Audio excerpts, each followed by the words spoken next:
একটি দল নারীকে ঘরে আটকে রাখতে চায়, আইডি হ্যাকের মিথ্যা কথা বলে ধর্মকে ব্যবহার করছে, খুলনার জনসভায় বললেন তারেক রহমান।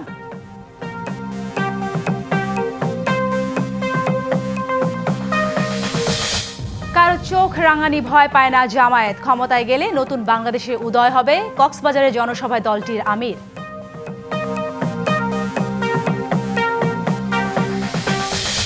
নির্বাচনের দিন যত ঘনাচ্ছে ততই ব্যস্ততা বাড়ছে প্রার্থীদের, যাচ্ছেন ভোটারের দুয়ারে, জামায়াত দেশকে আফগানিস্তান বানাতে চায়, অভিযোগ ফখরুলের। দ্বৈত নাগরিকের অভিযোগ তুলে ঢাকা 11 আসনে বিএনপি প্রার্থী এম এ কাইয়ুমের প্রার্থিতা বাতিল চান নাহিদ, হাইকোর্টের রিট।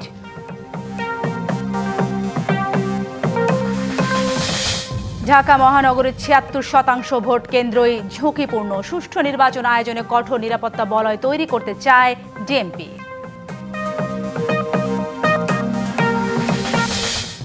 এবং প্লট দুর্নীতি 2 মামলায় শেখ হাসিনা 10, টিউলিপের 2 বছর সহ 36 আসামির বিভিন্ন মেয়াদের সাজা, পলাতকদের বিরুদ্ধে গ্রেপ্তারি পরোয়ানা। হঠাৎ করে একটি রাজনৈতিক দলের প্রধানের আইডি হ্যাক হতে পারে না। দেশের কর্মজীবী নারীর প্রতি কটূক্তি করে জামায়াতের আমির এখন মিথ্যা কথা বলছে। নির্বাচনের আগে নিজেদের স্বার্থের জন্য জনগণকে ধোঁকা দিচ্ছে ওই দলটি। এসব কথা বলেছেন বিএনপি চেয়ারম্যান তারেক রহমান। তিনি বলেন, তার দল মত ধর্ম বর্ণ নির্বিশেষে মানুষের অধিকারের পক্ষে কাজ করে। দক্ষিণ পশ্চিমাঞ্চলের প্রাণকেন্দ্র খুলনা, উপকূলীয় অঞ্চলের প্রকৃতি পরিবেশের সঙ্গে জীবনযুদ্ধ যে এলাকার মানুষের নিত্যসঙ্গী। বিএনপির জনসভাকে কেন্দ্র করে সকাল থেকেই মিছিল আর পদচারণায় মুখর হয়ে ওঠে খালিশপুরের প্রভাতী স্কুল মাঠ। এক পর্যায়ে বিপুল সমাগমে টইটম্বুর চারপাশ। বাঁধভাঙা উচ্ছ্বাসের জোয়ার ভেঙে দুপুর 12:30টার দিকে মঞ্চে আসেন বিএনপি চেয়ারম্যান। কোনো একক গোষ্ঠী নয়, দেশকে পুনর্গঠন করতে সবাইকে একসঙ্গে কাজ করতে হবে বলে জানান তিনি। কথার ফুলঝুরি নয়, দেশকে এগিয়ে নিতে বদ্ধপরিকর তার দল। বিএনপির লক্ষ্য এবং বিএনপির উদ্দেশ্য হচ্ছে আমরা সকল ধর্মের মানুষকে সাথে নিয়ে শান্তিতে বসবাস করতে চাই। আমরা সকল ধর্মের মানুষকে সাথে নিয়ে আমাদের কাঙ্ক্ষিত বাংলাদেশ গড়ে তুলতে চাই। একটি দল নারী সমাজকে ঘরের মধ্যে বন্দী করে রাখতে চায় বলে অভিযোগ করেন তারেক রহমান। বলেন, কলঙ্কস্বরূপ মন্তব্য করে নারীকে অসম্মানিত করা হয়েছে। নির্বাচনের আগে এইভাবে মিথ্যা কথা বলছে, দলটি পর্যন্ত মিথ্যা কথা বলছে, তাদের আইডি বলে হ্যাক হয়ে গেছে, অথচ আইডি হ্যাক হয়নি তাদের।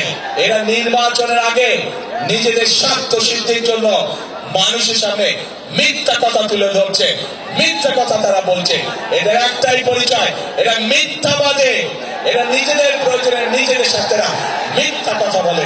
বিএনপি চেয়ারম্যান বলেন, নিজেদের স্বার্থ রক্ষায় ধর্মকে ব্যবহার করছে ওই গোষ্ঠী, তারা মিথ্যাবাদী। আমরা দেখেছি একটি রাজনৈতিক দলের একজন নেতা পরিষ্কারভাবে বলে দিয়েছে যে তারা কোনোভাবেই নারীর নেতৃত্বে বিশ্বাস করে না।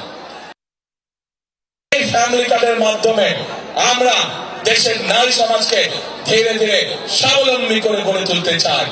ঘর থেকে বলে যে নারী কাজে যায়, তাকে আপনাদের নেতা কিসের সাথে তুলনা করেছে চিন্তা করে দেখুন। তাহলে আমাদের প্রশ্ন, ওই দলের যারা নারী সদস্য আছে তাহলে তাদের প্রকৃতি পরিচয় কি? তাদের নেতার বক্তব্য অনুযায়ী তাহলে তাদের প্রকৃতি পরিচয় কি?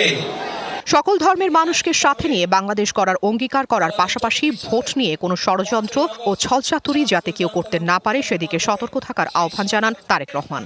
মাধ্যমে আমরা দেশের নারী সমাজকে ধীরে ধীরে স্বাবলম্বী করে গড়ে তুলতে চাই। ঘর থেকে বলে যে নারী কাজে যায়, তাকে আপনাদের নেতা কিসের সাথে তুলনা করেছে চিন্তা করে দেখুন। তাহলে আমাদের প্রশ্ন, ওই দলের যারা নারী সদস্য আছে তাহলে তাদের প্রকৃতি পরিচয় কি? Afrin Anwar, DBC news, Dhaka. কারো চোখ রাঙানি ভয় পায় না জামায়াত, ক্ষমতায় গেলে নতুন বাংলাদেশের উদয় হবে, এসব কথা বলেছেন জামায়াত আমির ডাক্তার শফিকুর রহমান। কক্সবাজারের মহেশখালীতে 11 দলের নির্বাচনী জনসভায় তিনি আরো বলেন, মাত্র 5 বছরে দেশের অর্থনীতি পাল্টে দেওয়া সম্ভব। বিগত সরকারগুলো নারীকে এগিয়ে নিতে ও নিরাপত্তা দিতে ব্যর্থ হয়েছে বলে মন্তব্য করেন জামায়াত আমির। তিনি বলেন, 11 দল নির্বাচিত হলে নারীর সম্মান ও নিরাপদ কর্মপরিবেশ উপহার দেওয়া হবে। জামায়াত শুধু নিজেদের নয়, 18 কোটি মানুষের জয় চায়। কুতুবদিয়াবাসীর উদ্দেশ্যে জামায়াত আমির বলেন, পুরনো পদ্ধতিতে দেশের লবণ চাষ আর এখনো হবে না, সব যন্ত্রপাতি আধুনিকায়ন করা হবে। এরপর কক্সবাজার জনসভায় বক্তব্য রাখেন ডক্টর শফিক। কয়েকটি পথসভার পর চট্টগ্রামে জনসভায় বক্তব্য রাখবেন জামায়াত আমির। এই সমাজ ব্যর্থ হয়েছে তাদেরকে পর্যাপ্ত নিরাপত্তা দিতে।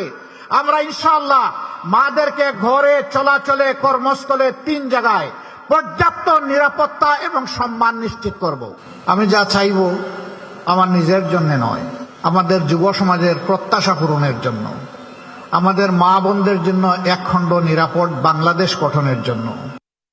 নির্বাচন ঘিরে প্রচারণায় উৎসব মুখর পরিবেশ বিরাজ করছে রাজধানীতে। বিএনপি 11 দলীয় জোট সহ বিভিন্ন দল এবং স্বতন্ত্র প্রার্থীরা চষে বেড়াচ্ছেন অলিগলি রাজপথ। প্রার্থীরা সকাল থেকে তাদের প্রচারণা চালাচ্ছেন, ভোটারদের কাছে গিয়ে তাদের নানা প্রতিশ্রুতি তুলে ধরছেন, একে অপরের বিরুদ্ধে ছুটছেন নানা অভিযোগ, পাল্টা অভিযোগের তীর। ঢাকা 16 আসনের প্রতিদ্বন্দ্বী জামায়াত প্রার্থীর বিরুদ্ধে মিথ্যাচারের অভিযোগ তুলেছেন বিএনপি মনোনীত প্রার্থী আমিনুল হক। তার অভিযোগ, জামায়াত ভোটারদের এনআইডি কার্ড সংগ্রহ করে জাল ভোট দেওয়ার ষড়যন্ত্র করছে। সকালে মিরপুর 12 নম্বর সেকশনে গণসংযোগকালে সাংবাদিকদের এসব কথা বলেন তিনি। এদিকে রাজধানীর বিজয়নগরের সংবাদ সম্মেলনে এবি পার্টির সেক্রেটারি আসাদুজ্জামান ফুয়াদ অভিযোগ করেন, কোনো লেভেল প্লেইং ফিল্ড তৈরি হয়নি, দলের নেতা কর্মীদের বিভিন্ন মামলায় ফাঁসিয়ে দিয়ে হয়রানি করা হচ্ছে।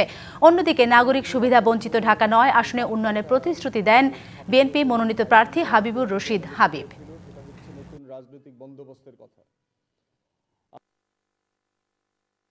একটি দল জামাত তারা ক্ষমতার মোহে পড়ে, ক্ষমতার লোভে তারা যেভাবে মানুষের ঘরে ঘরে গিয়ে বিকাশের নাম্বার নিচ্ছে, ঘরে ঘরে টাকা দেওয়ার চেষ্টা করছে, পাশাপাশি তারা এনআইডি কার্ড নিচ্ছে। যারা আমাদের নারীদেরকে নিয়ে কুরুচিপূর্ণ মন্তব্য করে, তাদের কাছে দেশ এবং আমার এই দেশের মানুষ কখনোই নিরাপদ মনে করি না।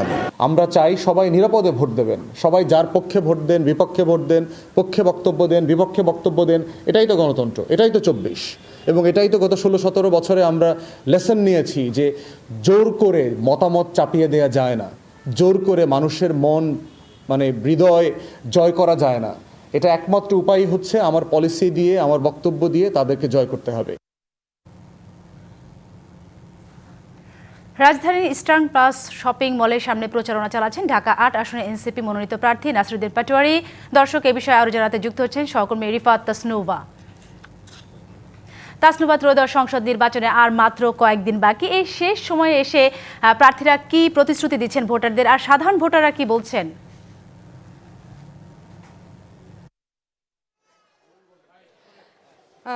আসলে সাথী, আপনি জানেন এর মধ্যে সকাল থেকে কিন্তু আমরা বিভিন্ন আসন ঘুরেছি। আমরা ঢাকা 9 আসন ঘুরেছি এবং এই মুহূর্তে আমি ঢাকা 8 আসনের এখানে যে শান্তিনগরে ইস্টার্ন প্লাস মার্কেটটি রয়েছে সেখানে প্রচারণা চালাচ্ছেন জোটের প্রার্থী নাসিরুদ্দিন পাটোয়ারি, এবং তিনি এসে বিভিন্ন দোকানগুলোতে ঢুকছেন এবং দোকানগুলোতে ঢুকে ঢুকে তিনি এখানে যারা ভোটার রয়েছেন এই এলাকার তাদের নানা প্রতিশ্রুতি দিচ্ছেন। বরাবরের মতো সবাই যে প্রতিশ্রুতিগুলো দিয়ে থাকেন এলাকার উন্নয়নে, দুর্নীতি মুক্ত একটি বাংলাদেশ গড়ার জন্য, সেই প্রতিশ্রুতি তিনি দিচ্ছেন। এবং এখানে এই মুহূর্তে আমি দেখতে পাচ্ছি যে তিনি আছেন এখানে। আমরা একটু তার মুখ থেকে শুনে নিব আসলে যে তিনি কি প্রতিশ্রুতি দিচ্ছেন এই এলাকার ভোটারদের, একটু জানবো আপনার কাছ থেকে। আমরা এই এলাকায় মাদকের সমস্যা রয়েছে, ঢাকা 8-এ মাদক বাণিজ্য বন্ধ করতে চাই। সাথে সাথে আমরা এখানে স্কুল কলেজে ভর্তি বাণিজ্য হয় সেটা বন্ধ করতে চাই, এবং এখানে নিরাপদ গ্যাস, বিদ্যুৎ এবং পানির ব্যবস্থা করতে চাই।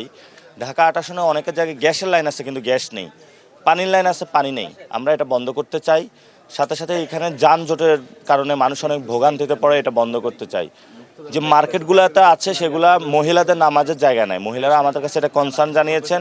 আমাদের ব্রেস্ট ফিডিং এবং মহিলাদের নামাজের জায়গা করতে হবে, আর মহিলাদের কর্মপরিবেশ নিশ্চিত করতে হবে।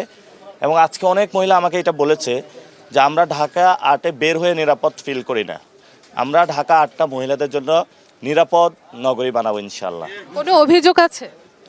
অভিযোগ আমার তো ব্যানার, বিলবোর্ড এগুলো নিয়ে যায় রাতের বেলায়, কে নিয়ে যায় এটা আমি আসলে ট্রেস করতে পারি না। এটা হয়তো বা সিসি ক্যামেরা দেখলে ট্রেস করা যাবে।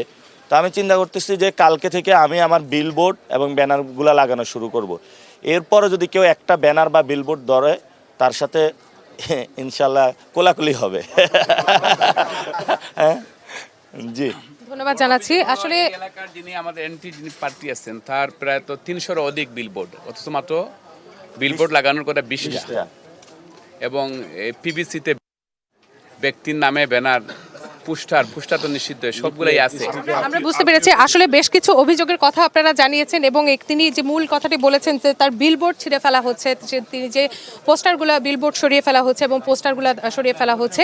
তো সব কিছু মিলিয়ে আসলে এই আসনের যারা ভোটার রয়েছেন তাদের দ্বারে দ্বারে তিনি যাচ্ছেন এবং তাদের প্রত্যাশার কথা শুনছেন, একই সাথে তিনি দিয়ে যাচ্ছেন নানা প্রতিশ্রুতি। সেই প্রতিশ্রুতি আসলে কতটুকু তিনি রক্ষা করতে পারবেন এটি এখন দেখার বিষয়। তো এই কিন্তু ছিল আমার কাছে এখান থেকে সবশেষ খবরাখবর। অসংখ্য ধন্যবাদ তাসনুভা আপনাকে। ত্রয়োদশ জাতীয় সংসদ নির্বাচনে প্রচারণায় উৎসব মুখর দেশ। ভোটের দিন যত সামনে আসছে ততই বাড়ছে প্রার্থীদের পদচারণার ব্যস্ততা। পথসভা, জনসভা আর নির্বাচনী মিছিল সহ নানা উপায়ে ভোটারদের কাছে টানতে নিরন্তর প্রচেষ্টা চালাচ্ছেন প্রার্থীরা।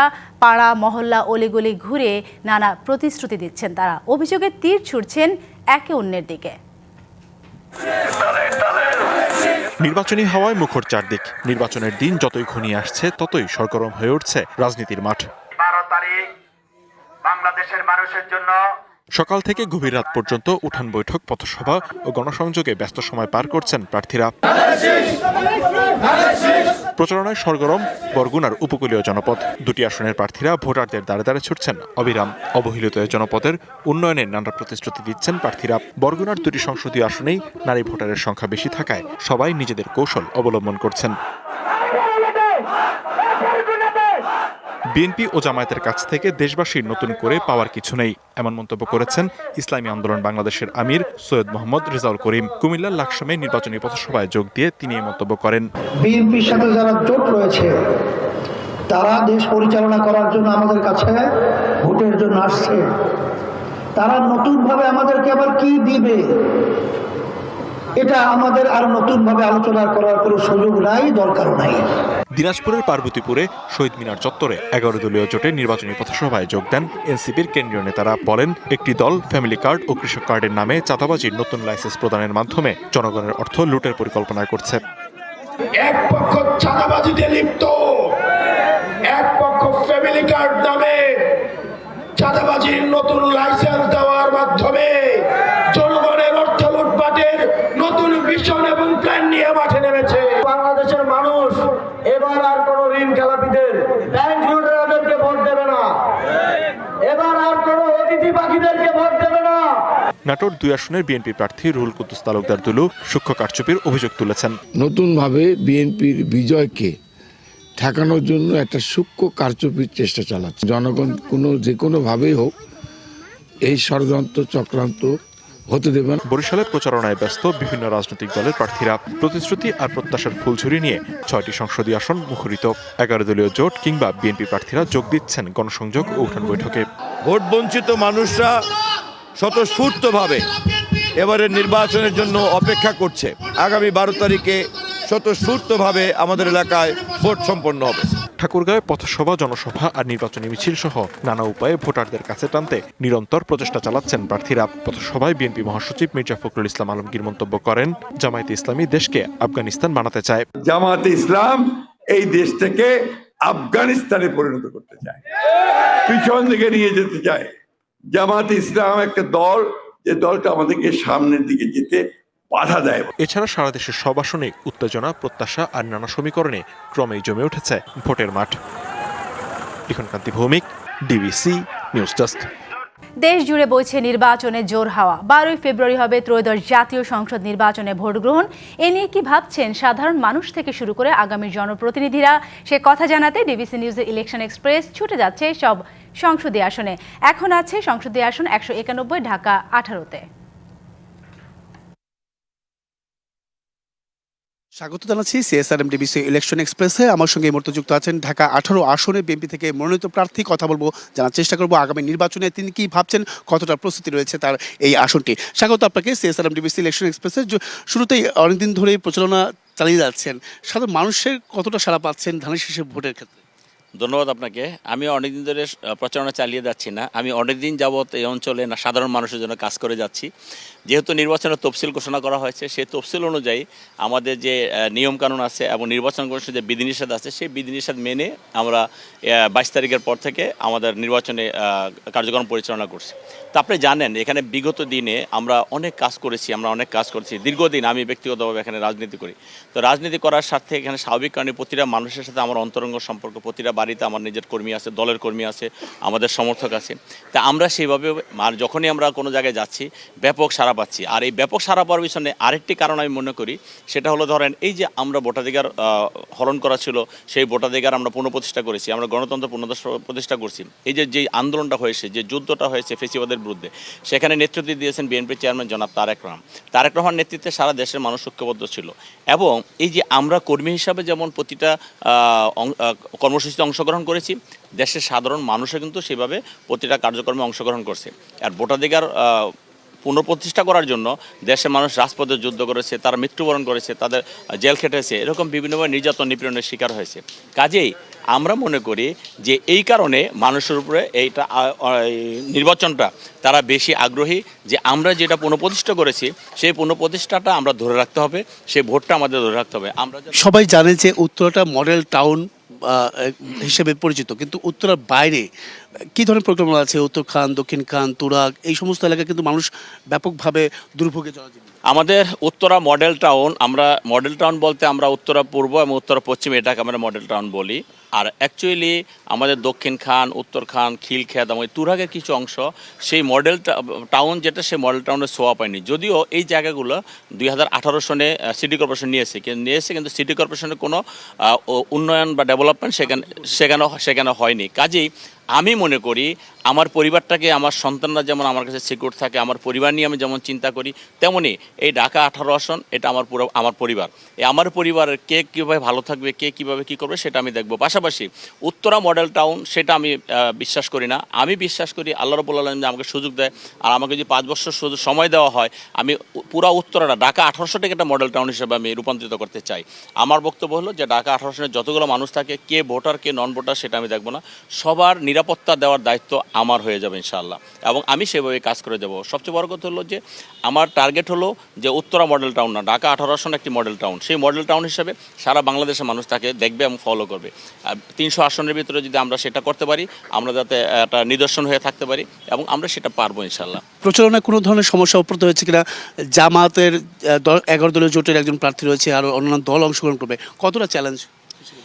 এখানে আমি কিন্তু একটা কথা বলছি যে হ্যাঁ, না কোনো শঙ্কা আসছে বলে আমি মনে করি না, কারণ প্রতি ঘরে ঘরে আমার কর্মী আছে, প্রতি ঘরে ঘরে আমাদের সমর্থক আছে, এবং সাধারণ মানুষ আমাদেরকে ভালোবাসে। কেন, এই অঞ্চলে কিন্তু এমপি ছিলেন বেগম খালেদা জিয়া এমপি হওয়া কালে থাকা অবস্থায় পরবর্তীতে যে ডেভেলপমেন্ট হয়েছে, এই 17 বছরের কোনো ডেভেলপমেন্ট হয়নি। মানুষ বিএনপির উপর আস্থাশীল, মানুষ বিএনপিকে বিশ্বাস করে, এবং অতীতে যতবার ক্ষমতা এসেছে বিএনপি কাজ করেছে জনকল্যাণে, এবং সেই কারণে, এবং এই যে দেখেন একটা 17 বছর আমরা আন্দোলন সংগ্রামে ছিলাম, আমরা এলাকায় যেতে পারিনি, তারপর কিন্তু আমরা করোনাকালীন সময় বা বিভিন্ন মহামারীর সময় আমরা কিন্তু জনগণের পাশে ছিলাম।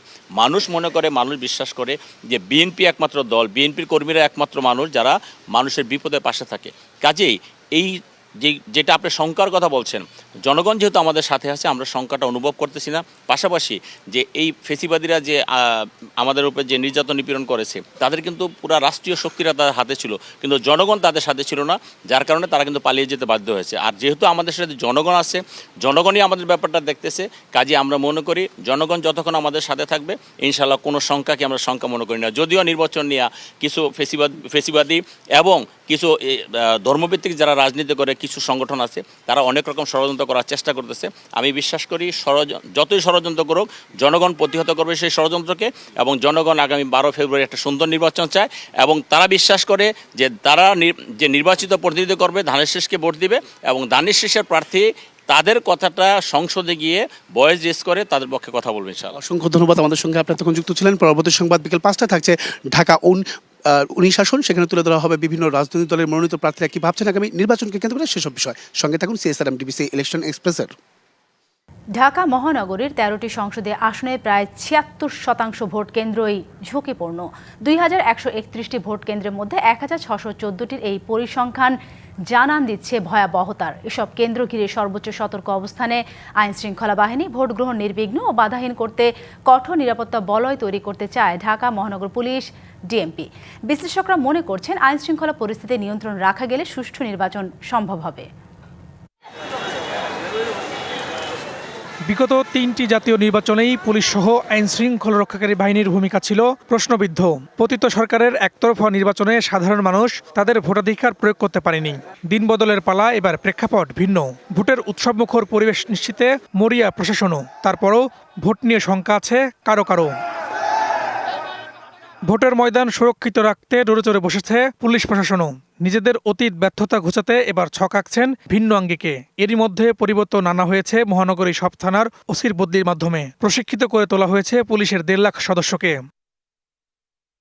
মহানগর পুলিশের তথ্য অনুযায়ী মহানগরীর 13টি সংসদীয় আসনে মোট 2131টি ভোট কেন্দ্রের মধ্যে ঝুঁকিপূর্ণ বা গুরুত্বপূর্ণ হিসেবে চিহ্নিত করা হয়েছে 1614টি, যেখানে মোতায়েন থাকবে 3 জন, ঝুঁকিপূর্ণ কেন্দ্রে 2 জন ও সাধারণ কেন্দ্রে 1 জন পুলিশ সদস্য, যে সংখ্যা দাঁড়ায় 50 থানার 25,000-এ। শুধু প্রযুক্তি আর পুলিশ মোতায়েন করে আশার আলো দেখতে চান না বিশ্লেষকরা। চান ভোটের আগে আইন শৃঙ্খলা পরিস্থিতির আরও উন্নতি। আইন শৃঙ্খলা ব্যবস্থাটা অনেক বেশি স্ট্রং করা দরকার ছিল, যেটা আমার কাছে মনে হচ্ছে এটা এখন আমরা করতে পারি নাই। ইলেকশন কেন্দ্র করে একটা পলিটিশিয়ান ক্রিমিনাল একটা নেকজাস তৈরি হয়, সেই নেকজাসটা কিন্তু আমাদের ভাঙতে হবে। যদি আমরা সেটা না ভাঙি তাহলে কিন্তু বিভিন্ন জায়গায় দেখবেন অনেক পরিমাণ সহিংসতা বেড়ে যাবে। ডিএমপির মুখপাত্র জানান, কোনো অনিয়ম বা বিশৃঙ্খলা হলে বডি অন ক্যামেরা ও সিসি ক্যামেরা সহায়তা নেওয়া হবে। প্রয়োজনে বাড়ানো হবে সদস্য সংখ্যা। পুলিশের সদস্য সংখ্যা যেগুলো একটু বেশি গুরুত্বপূর্ণ সেগুলোতে একটু বেশি থাকবে, মাঝারি যেগুলো সেগুলোতে আর একটু কম, এবং সাধারণ যেগুলো সেগুলোতেও থাকবে। প্রত্যেকটা ভোট কেন্দ্রেই বডি অন ক্যামেরার আওতার মধ্যে থাকবে। এইসব ক্যামেরাগুলোর মাধ্যমে আমরা ভোট কেন্দ্রগুলোর প্রকৃত চিত্র কেন্দ্রীয় নিয়ন্ত্রণ কক্ষ থেকে সরাসরি দেখতে পারবো। রাজধানীর ভোটের পরিবেশ দেখেই জাতীয় নির্বাচনের সার্বিক একটি মূল্যায়ন উঠে আসে। এ কারণেই নগরীর ভোট কেন্দ্রের নিরাপত্তায় বিশেষ গুরুত্ব দিচ্ছে সরকার। Farhaduzzaman, DBC news, Dhaka. দ্বৈত নাগরিকের অভিযোগ তুলে ঢাকা 11 আসনে বিএনপি প্রার্থী এম এ কাইয়ুমের প্রার্থিতা বাতিল চেয়ে হাইকোর্টে রিট করেছেন তার প্রতিদ্বন্দ্বী প্রার্থী এনসিপির আহ্বায়ক নাহিদ ইসলাম। হাইকোর্টের সংশ্লিষ্ট শাখায় রিটটি দায়ের করেন নাহিদ ইসলামের আইনজীবী। নাহিদ ইসলামের আইনজীবী বলেন, দেশের সংবিধান ও নির্বাচন কমিশনের আইন অনুযায়ী দ্বৈত নাগরিক হয়ে নির্বাচনে অংশ নেওয়ার কোনো সুযোগ নেই। তিনি তথ্যও গোপন করেছেন। তাদের কাছে বিএনপি প্রার্থী কাইয়ুমের দ্বৈত নাগরিকের প্রমাণ রয়েছে বলেও দাবি করেন রিটকারীর আইনজীবী। বাংলাদেশের সংবিধান অনুযায়ী যারা দ্বৈত নাগরিক তারা সংসদ সদস্য নির্বাচনের প্রতিদ্বন্দ্বিতা করার অনুপযুক্ত। তার হলফনামায় তথ্যটি গোপন করেছেন। এই দুইটি বিষয়কে সামনে রেখে জনাব নাহিদ ইসলাম আজকে একটি রিট মামলা দায়ের করেছেন, যেটি অতি শীঘ্রই উপযুক্ত বেঞ্চে শুনানির জন্য উপস্থাপন করা হবে। মহাখালী করাইল আনসার ক্যাম্পে সাবেক রাষ্ট্রপতি শহীদ জিয়াউর রহমানের জন্মবার্ষিকী উপলক্ষে ফ্রি হৃদরোগ চিকিৎসা ও ওষুধ বিতরণ কার্যক্রম পরিদর্শন করেছেন ডাক্তার Zubaida Rahman. Doctors association of Bangladesh বা ড্যাব এই কর্মসূচির আয়োজন করেছে। শনিবার ঢাকা 17 আসনে মহাখালী সাততলা বস্তি, করাইল বস্তি ও ভাসানটেক বস্তিবাসীর জন্য এই কার্যক্রম শুরু হয়। পরিদর্শনে বিএনপি চেয়ারম্যান তারেক রহমানের স্ত্রী ও জিয়াউর রহমান ফাউন্ডেশনের ভাইস প্রেসিডেন্ট ডাক্তার জুবাইদা রহমান রোগীদের খোঁজ খবর নেন এবং চিকিৎসা কার্যক্রম বিষয়ক পরামর্শ দেন। এ সময় উপস্থিত ছিলেন বিএনপি চেয়ারম্যানের উপদেষ্টা ও ড্যাবের সাবেক সভাপতি ডাক্তার ফরহাদ হালিম জোনার, ঢাকা 17 আসনে তারেক রহমান নির্বাচনী প্রধান সমন্বয়ক আব্দুস সালাম সহ আরও অনেকে। রাজধানী পূর্বাঞ্চলের রাজুকের প্লট বরাদ্দে জালিয়াতির অভিযোগে করা 2 মামলায় ক্ষমতাচ্যুত সাবেক প্রধানমন্ত্রী শেখ হাসিনা 10 বছরের কারাদণ্ড দিয়েছে আদালত। একই সাথে এই 2 মামলায় তার বোন শেখ রেহানার মেয়ে ব্রিটিশ এমপি টিউলিপ সিদ্দিককে 4 বছরের কারাদণ্ড দেওয়া হয়েছে। দুপুরে ঢাকা 4 নম্বর বিশেষ জজ রবিউল আলমের আদালত এ রায় ঘোষণা করে। এছাড়া আজমিনা সিদ্দিক ও রাদওয়ান সিদ্দিককে 7 বছর করে কারাদণ্ড দেওয়া হয়। 2 মামলায় অপর 14 আসামিকে 5 বছর করে কারাদণ্ড এবং কারাগারে থাকা রাজুক কর্মকর্তা খুরশিদ আলমকে 2 বছরের কারাদণ্ড দেয় আদালত।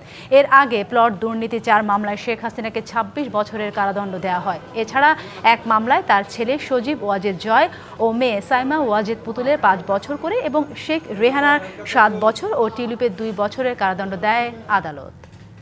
ফ্যালকন অ্যালুমিনিয়ামের দরজা জানালায় পড়বে না স্ক্র্যাচ এখন, সিলিং কিংবা পার্টিশনে শাইন করবে সারাক্ষণ। ফ্যালকন অ্যালুমিনিয়াম, নির্ভরতার প্রতীক। যশোরের নতুন উপশহরে বিরামপুর আদর্শ সরকারি প্রাথমিক বিদ্যালয় মাঠে নির্বাচনী জনসভায় বক্তব্য রাখছেন বিএনপি চেয়ারম্যান তারেক রহমান। সরাসরি যাচ্ছি সেখানে। কথা বলার যে অধিকার বিগত প্রায় 1 যুগ আগে কেড়ে নেওয়া হয়েছিল, সেই অধিকারকে প্রয়োগ করার, যার জন্য গত 1 যুগে হাজারো মানুষ গুম খুনের শিকার হয়েছে, লক্ষ লক্ষ মানুষ গায়েবী মামলার অত্যাচার নির্যাতনের শিকার হয়েছে, সেই অধিকার ইনশাআল্লাহ বাংলাদেশের মানুষ প্রয়োগ করতে যাচ্ছে। কিন্তু এই অধিকারকে আদায় করার জন্য বহু মানুষকে তার জীবন উৎসর্গ করতে হয়েছে, বহু লক্ষ মানুষ অত্যাচার নির্যাতনের শিকার হয়েছে। প্রিয় ভাই বোনেরা, 1971 সালে এই বাংলাদেশের বীর মুক্তিযোদ্ধারা যুদ্ধ করে জীবন বাজি রেখে লক্ষ শহীদের আত্মত্যাগের বিনিময়ে আমরা স্বাধীনতা অর্জন করেছিলাম। একইভাবে 2024 সালের জুলাই আগস্টে ছাত্র জনতার আন্দোলনের মাধ্যমে সেই স্বাধীনতাকে আমরা রক্ষা করেছি। আমরা দেখেছিলাম স্বৈরাচারের সময়, যেই স্বৈরাচার 1 যুগেরও বেশি সময় ধরে বাংলাদেশের মানুষের কাঁধে চেপে বসেছিল, আমরা দেখেছিলাম সেই সময় কিভাবে এই দেশের মানি গুণী সম্মানী মানুষদেরকে কথায় কথায় তারা তুচ্ছ তাচ্ছিল্য অপমানিত করত। আমরা দেখেছিলাম কিভাবে ভিন্ন মতের রাজনৈতিক নেতৃবৃন্দ কর্মীদেরকে বিভিন্নভাবে অত্যাচার নির্যাতন তুচ্ছ তাচ্ছিল্য অপমানিত করত তারা। প্রিয় ভাই বোনেরা, 2024 সালের 5ই আগস্টের পরে আমরা ধরে নিয়েছিলাম বাংলাদেশের রাজনীতিতে একটি গুণগত পরিবর্তন হয়েছে। এই মুহূর্তে বাংলাদেশে যে দলগুলো রাজনীতি করছে, তারা জনগণের মান মর্যাদা সম্মান অক্ষুণ্ণ রেখে কথা বলবে এবং রাজনীতি করবে। কিন্তু আমরা কষ্টের সাথে খেয়াল করলাম যে একটি রাজনৈতিক দল 5ই আগস্টের পর থেকে এই দেশের অর্ধেক জনগোষ্ঠী অর্থাৎ মা এবং নারীদেরকে তুচ্ছ তাচ্ছিল্য করে কথা বলা শুরু করলো। তারা একটি রাজনৈতিক দল উঠে পড়ে লাগলো কিভাবে মা বোনদেরকে ঘরের ভিতরে আটকে রাখা যায়।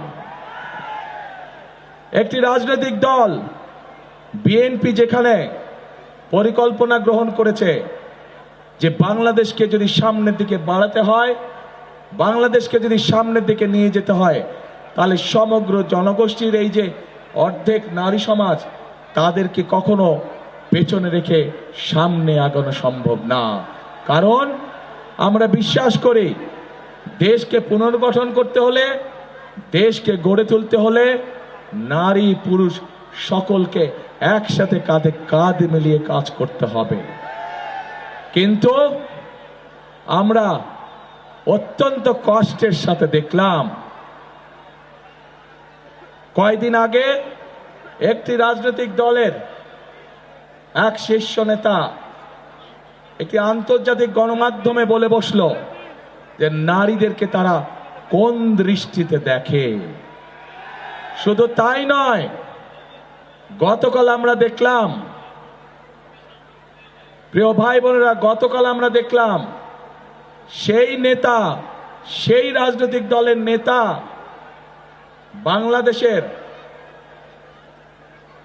যে নারীরা, যে মায়েরা কর্মজীবী, সংসার চালানোর জন্য, সংসারকে ধরে রাখার জন্য, সংসারকে সুখে শান্তিতে রাখার জন্য যে লক্ষ কোটি মা বোনেরা বিভিন্ন জায়গায় কর্মসংস্থানে নিযুক্ত আছে, কর্মজীবী মায়েরা বোনেরা, তাদেরকে কি ভাষা ব্যবহার করে কথা বলেছে। প্রিয় ভাই বোনেরা, আমাদের প্রিয় নবী করিম সাল্লাল্লাহু আলাইহি সাল্লাম, তার স্ত্রী বেবি খাদিজা, উনিও একজন কর্মজীবী মহিলা ছিলেন, উনিও ব্যবসা করতেন। প্রিয় ভাই বোনেরা, বদরের যুদ্ধের কাহিনী নিশ্চয়ই আপনাদের কম বেশি জানা আছে। সেই বদরের যুদ্ধে মুসলমানদের যে বাহিনী ছিল, তাদের লোক লস্কর, যত রকম সরঞ্জাম ছিল যুদ্ধের, খাবার দাবার, সকল কিছুর আয়োজন করেছিল হযরত আয়েশা তার অবস্থান থেকে। শুধু তাই নয়, বদরের যুদ্ধে যে সকল মুসলমান সৈনিকরা আহত হয়েছিল, তাদের চিকিৎসা সেবার ব্যবস্থাও হযরত আয়েশার মাধ্যমেই করা হয়েছিল। সেদিন যেই নার্সিং সিস্টেম আমরা এখন দেখি, সেই নার্সিং সিস্টেম সেই সময় হযরত আয়েশার নেতৃত্বে হয়েছিল। প্রিয় ভাই বোনেরা, আমরা গতকাল দেখেছি এই রাজনৈতিক দলটির এই নেতাটি বাংলাদেশের প্রত্যেকটি কর্মজীবী নারী, কর্মজীবী মা, কর্মজীবী মেয়ে সম্পর্কে অত্যন্ত আপত্তিকর একটি কথা বলেছে। প্রিয় ভাই বোনেরা, যারা নিজেদের দেশের মানুষকে এইভাবে আপত্তিকর বিশ্লেষণ করে, তাদের কাছ থেকে কি বাংলাদেশের জনগণ ভালো কিছু আশা করতে পারে? তাদের কাছ থেকে ভালো কিছু আশা করা সম্ভব নয়। শুধু তাই নয় প্রিয় ভাই বোনেরা, এই আপত্তিকর কথা বলার পরে যখন তারা দেখলো বাংলাদেশের সকল মানুষ তীব্র প্রতিক্রিয়া প্রদর্শন করেছে, তখন তারা বলল যে তাদের অ্যাকাউন্ট বলে হ্যাক হয়ে গিয়েছিল। কিন্তু আমরা দেখেছি বিশেষজ্ঞরা বলছে এইটা সম্পূর্ণ মিথ্যে কথা, অ্যাকাউন্ট হ্যাক হতে পারে না। কারণ সেই বক্তব্য দেবার পরেও তারা আরো অনেক বক্তব্য দিয়েছে, অ্যাকাউন্ট হ্যাক হয়নি। অর্থাৎ কি দাঁড়ালো যে তারা সমগ্র জাতির সামনে জ্যান্তভাবে নিজেদেরকে রক্ষা করার জন্য মিথ্যে কথা বলছে। যারা জনগণের সামনে প্রকাশ্যে মিথ্যে কথা বলতে পারে, তারা আর যাই হোক জনগণের বন্ধু হতে পারে না। প্রিয় ভাইরা, প্রিয় বোনেরা, আমার প্রশ্ন, তাদের দলেও তো তাদের নারী কর্মী আছে বলে শুনেছি, তাদের নারী কর্মীরাও তো ঘর থেকে বের হয়ে তাদের দলের কাজে যায়। তাহলে আমরা কি এখন প্রশ্ন করতে পারি না তাদের নারী কর্মীদের কাছে যে আপনাদের দলের নেতা দেখুন আপনাদের সম্পর্কে কি নোংরা চিন্তা করে? প্রিয় ভাই বোনেরা, বিএনপি সবসময় বিশ্বাস করে দেশের যদি উন্নয়ন করতে হয়, দেশকে যদি এগিয়ে নিয়ে যেতে হয়, তাহলে নারী পুরুষ ভেদাভেদ রাখলে চলবে না। আজকে যেই গার্মেন্ট শিল্প নিয়ে সারা পৃথিবীতে বাংলাদেশের মানুষ গর্ব করে, এই গার্মেন্ট শিল্প কারা চালাচ্ছে? এই গার্মেন্ট শিল্প তো বাংলাদেশের নারীরা চালাচ্ছে। গার্মেন্ট শিল্পের মধ্যে অন্তত 50 লাখেরও বেশি নারী শ্রমিক কাজ করছে। তাদের প্রতিদিনকার কষ্টের ফলেই আজ সারা পৃথিবীর বুকে বাংলাদেশের গার্মেন্ট শিল্প একটি বিখ্যাত শিল্পে পরিণত হয়েছে। এবং সেই জন্যই প্রিয় ভাই বোনেরা, এই নারী সমাজকে শুধু সহযোগিতা না, তাদেরকে শিক্ষিত করে তোলার জন্য দেশনেত্রী খালেদা জিয়া যখন দেশ পরিচালনার দায়িত্বে ছিলেন, সেই সময় তিনি বাংলাদেশের মেয়েদের শিক্ষার ব্যবস্থা ফ্রি করে দিয়েছিলেন ইন্টারমিডিয়েট পর্যন্ত। আজ দেশনেত্রী খালেদা জিয়ার দল হিসাবে আমরা সিদ্ধান্ত গ্রহণ করেছি যে ইনশাল্লাহ 12 তারিখের নির্বাচনে আপনাদের সমর্থনে আল্লাহর রহমতে বিএনপি তথা ধানের শীষ সরকার গঠনে সক্ষম হলে আমরা বাংলাদেশের সকল মায়েদের কাছে, সকল গৃহিণীদের কাছে ঘরে ঘরে আমরা ফ্যামিলি কার্ড পৌঁছে দিব। যেই ফ্যামিলি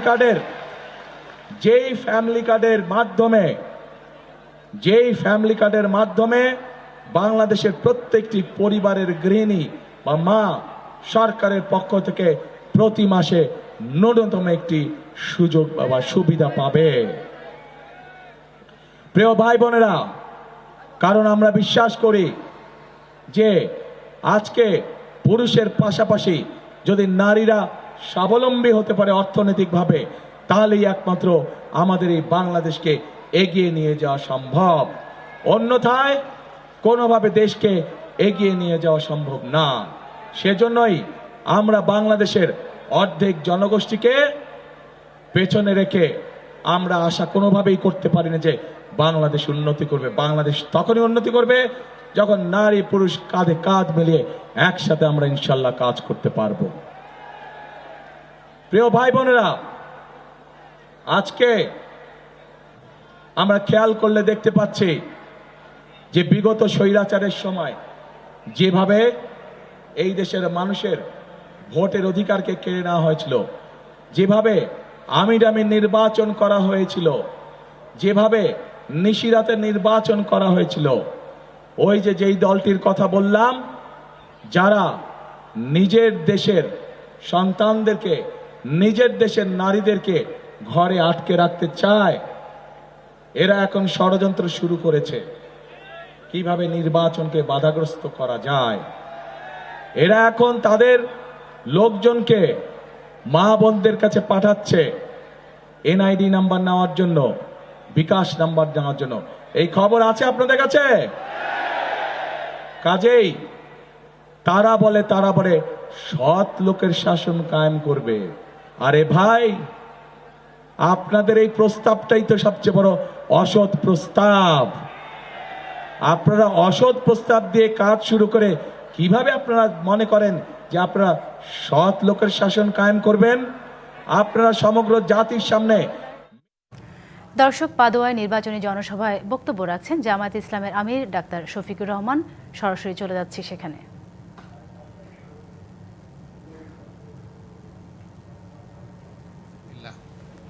এক জীবন্ত ইতিহাস, ন্যায়ের পক্ষে সোচ্চার এক আপোষহীন রাজনৈতিক নেতা, যিনি কোনো লোভে পড়ে কখনো কোনো অন্যায়ের সাথে আপোষ করেননি। তিনি বক্তব্য রেখেছেন। আমি তাকে সর্বান্তকরণে শ্রদ্ধা করি, আল্লাহ তাআলার কাছে দোয়া করি। তাদের কল্পনার যে বাংলাদেশটার জন্য তারা যুদ্ধ করার আগে বলেছিলেন উই রিভল্ট, পাকিস্তান বাহিনীকে লাল চোখ দেখিয়ে যারা বলেছিলেন আমরা তোমাদের বিরুদ্ধে বিদ্রোহ করলাম, তিনি যেন তার জীবদ্দশায় তাদের আকাঙ্ক্ষা সেই বাংলাদেশটা জেগে যেতে পারেন। বাংলাদেশ আলহামদুলিল্লাহ আমরা বিশ্বাস করি 12 তারিখ পথ খুঁজে পাবে। বাংলাদেশের মানুষ ইনশাআল্লাহ সিদ্ধান্ত নিতে ভুল করবে না। যে যুবকদের নেতৃত্বে আমাদের বিপ্লব সফল হয়েছে, সেই যুবকরাই বাংলাদেশের পথ দেখিয়ে দিয়েছে। ডাকসু থেকে শুরু জকসুতে এসে আপাতত থেমেছে। সব জায়গায় একই চিত্র।